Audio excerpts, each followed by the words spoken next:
पिछले कुछ महीनों में यदि आपको ऐसा लग रहा है कि सब कुछ ठीक ठाक चल रहा है, लेकिन फिर भी कहीं ना कहीं कुछ परेशानियां आ रही हैं, कार्य अटक रहा है, रिश्तों में मतलब अधूरापन सा है, सक्सेस पास आकर भी हाथ से फिसल जाती है और लोग आपके सामने मीठे और पीछे कुछ और है, तो देखिए ये कोई संयोग नहीं है, क्योंकि आप देख रहे होंगे कि 26 जनवरी से पहले आपके साथ जो भी कुछ हो रहा था वह तो बस एक छोटा सा ट्रेलर है, खेल तो अभी बाकी है। 26 जनवरी के बाद शुरू होगी। जैसे जैसे समय आगे बढ़ता जाएगा 29 मार्च के बाद तो कहानी और भी तेज, गहरी, चौंकाने वाली हो जाएगी। कुछ परेशानियां, समस्याएं सुलझेंगी, कुछ के चेहरे पर जो मुखौटे हैं वे हटेंगे, बेनकाब होंगे, कुछ रिश्तों की सच्चाई से बच पाना मुश्किल होगा। अब प्रश्न ये है कि ये बदलाव आपको ऊंचाई तक लेकर जाएगा या किसी सत्य से आपकी पहचान करवाएगा। क्या ये ट्रांजिट आपके लाइफ पार्टनर, बिजनेस पार्टनरशिप में, बिजनेस व्यापार में मान, प्रतिष्ठा, सोशल इमेज, रेपुटेशन पर वार करेगा? चलिए जानते हैं। राहु इस बार आधा सच नहीं, पूरी हकीकत, सच्चाई दिखाने के लिए आए हैं। राधे राधे, मैं हूँ एस्ट्रोलॉजर नीलू चौधरी और मेरे चैनल ग्रहों की माया में आपका स्वागत है। कुंभ राशि के जातकों, ये जानकारी मैं आपको चंद्र राशि के आधार पर दे रही हूँ। आप इसे अपने लगन के अनुसार और अपने नाम के पहले अक्षर के अनुसार भी देख सकते हैं। और अगर आप चैनल पर नए हैं तो प्लीज चैनल को सब्सक्राइब करें, कमेंट बॉक्स में हर हर महादेव लिखिए और वीडियो को लाइक कीजिए। राहु देव की बात करें तो इस समय राहु आपके फर्स्ट हाउस में गोचर कर रहे हैं, कुंभ राशि में। शतभिषा नक्षत्र के तीसरे चरण में अब ये प्रवेश कर चुके हैं। 26 जनवरी के बाद से 30 मई के बीच राहु देव 126 दिन के लिए 63 दिनों के दो अलग अलग फेजेस में शतभिषा नक्षत्र के तीसरे और दूसरे चरण में गोचर करेंगे, जबकि दोनों समय ये जो फेजेस हैं शतभिषा नक्षत्र में ही हो रहे हैं। नक्षत्र और चरण बदलने से राहु के गोचर परिणामों में गजब का बदलाव देखने को मिलेगा। चलिए जानते हैं इन दो फेजेस में कैसे कैसे ट्विस्ट, अप एंड डाउन्स आपके जीवन में आने वाले हैं। पहला फेज चरण जो रहेगा वो 26 जनवरी से 28 मार्च तक का, कुल मतलब कि 63 दिन राहु देव शतभिषा नक्षत्र के तीसरे चरण कुंभ नवांश में रहेंगे। और दूसरे फेज चरण में ये 29 मार्च से 30 मई तक शतभिषा नक्षत्र के दूसरे चरण में मकर नवांश में गोचर करेंगे और ये आपको 12th हाउस के रिजल्ट भी प्रदान करेंगे। राहु और शनि देखिए दोनों ऐसे प्लेनेट हैं, जब देने पर आते हैं तो जमीन से आसमान तक का सफर तय करा देते हैं और जब लेने पर आते हैं तो आसमान में खड़े व्यक्ति को ये जमीन पर ला देते हैं। ये ज्यादातर उन लोगों के साथ होता है जो राहु के स्वभाव, इनके कार्य करने की शैली को नहीं समझ पाते। यदि आप राहु के स्वभाव को समझ लेते हैं तो सारी समस्याओं को लेकर के चले जाएंगे राहु देव। इसका एक प्रमुख कारण है कि राहु शनि की मूल त्रिकोण राशि में गोचर कर रहे हैं। दूसरा, राहु अपने स्वयं के नक्षत्र शतभिषा नक्षत्र के तीसरे चरण में गोचर कर रहे हैं और शतभिषा नक्षत्र के स्वामी तो देखिए स्वयं राहु देव है, लेकिन शतभिषा नक्षत्र के तीसरे चरण के स्वामी जैसे मैंने अभी बताया शनि देव है। यदि शनि कर्म है तो राहु राह है, इसलिए ये समय बदलाव का है। राहु आपके फर्स्ट हाउस में विराजमान है और फर्स्ट हाउस आप स्वयं, आपका स्वभाव, आपके निर्णय लेने की क्षमता का भाव है। राहु शारीरिक श्रम नहीं करना चाहते, ये स्मार्ट वर्क करना पसंद करते हैं, तो ये अब आपके कार्य करने, सोचने के नजरिए को चेंज कर देंगे। अब आपके व्यवहार, स्वभाव, आचार विचार की स्थितियों में काफी परिवर्तन, बदलाव देखने को मिलेगा और आप बिल्कुल अलग तरीके से कार्य करते हुए पाए जाएंगे। आपके निर्णय लेने की क्षमता, डिसीजन, आपके सोचने के नजरिए में बदलाव, कुल, कुटुंब, समाज, परिवार, कर्म क्षेत्र में आपको यश, मान और प्रतिष्ठा दिलवाता हुआ पाया जाएगा। अब आपको लगेगा मुझे अलग कुछ करना है, सबसे अलग होकर के भीड़ से, तो अब आपकी सोच को, मेमोरी पावर को अब ये जागृत करेंगे राहु देव। लेकिन अब इनके स्वभाव और कार्य करने की शैली को समझने की आवश्यकता है। ये आपके सोचने के नजरियों को, साम दंड भेद की नीति अपनाते हुए आपके दिमाग को, माइंड को शार्प, तेज बनाने जा रहे हैं। लेकिन राहु का स्वभाव होता है कॉन्फिडेंस, एक्साइटमेंट तो ये काफी देते हैं, लेकिन यहीं से देखिए इनका खेल शुरू होता है। इसलिए ओवर कॉन्फिडेंस, ओवर एक्साइटमेंट से आपको बचना है। जैसे आपके सोचने का ढंग, नजरिया चेंज होगा, आपके डिसीजन, निर्णय सक्सेस की तरफ जाने चालू हो जाएंगे।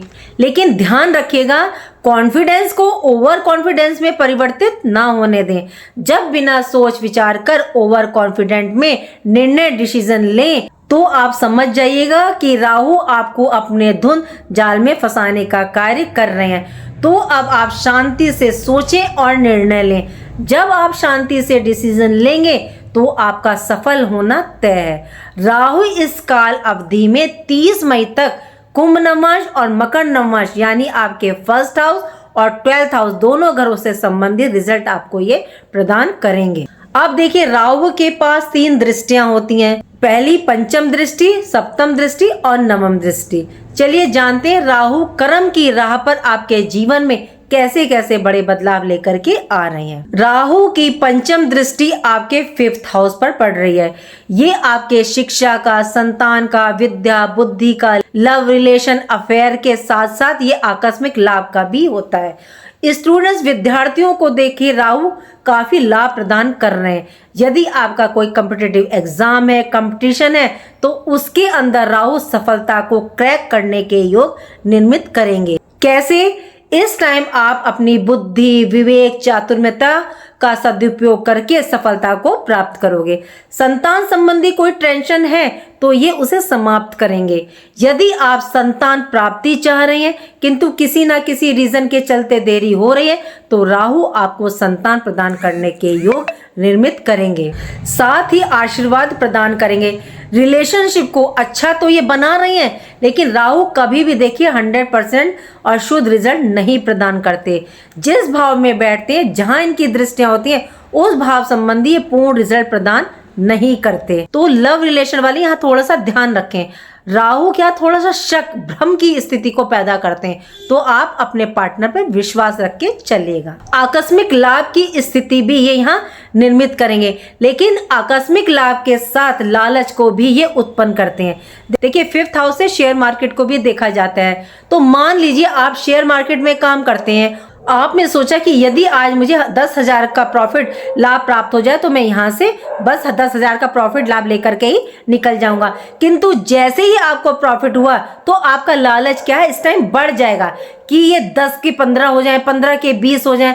कहने का तात्पर्य है कि राहु कभी भी आपको पूरी तरह से संतुष्टि प्रदान नहीं होने देंगे। क्यों? क्योंकि ये राहु का स्वभाव है। और फिर ये देखने को मिलेगा कि जो आपका प्रॉफिट बना हुआ था वो तो गया और साथ ही साथ आपको और लगाना और पड़ गया।